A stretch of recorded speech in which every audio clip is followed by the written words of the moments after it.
Hello बच्चों, let me consider this question. Say the variation of induced EMF with time t in the coil if a short bar magnet is moved along its axis with a constant velocity is best respectively as. Okay, अगर ये मान के चलिए यहाँ से इस तरीके से मूव होती है कांस्टेंट वेलोसिटी के साथ एस एम, ठीक। अब हम क्या करते हैं, सबसे पहले the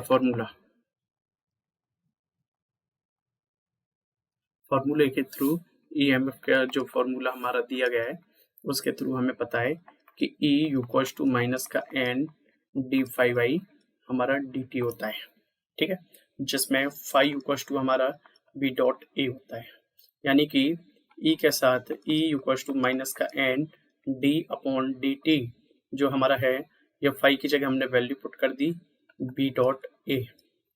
okay, E equals to हमारा हो गया माइनस का एन ए, हमारे जो भी बी के साथ हमारा डिफरेंशिएट होगा D B upon D T, जो चेंज होगा वो हमारा मैग्नेटिक फील्ड होगा, ठीक है ना। ओके, अब इसके बाद when the magnet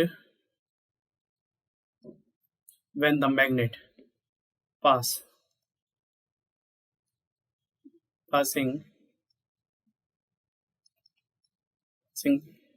in the, ये इस तरीके की कॉइल है, कॉइल, ठीक है।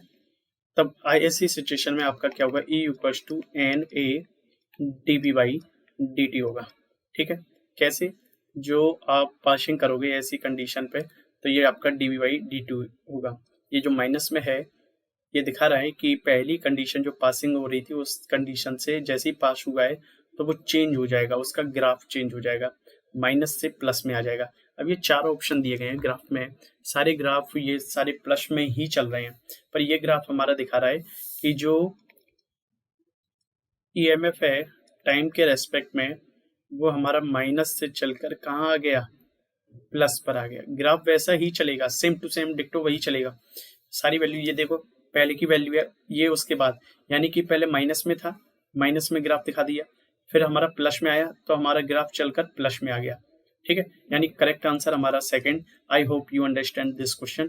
Thank you so much, best of luck.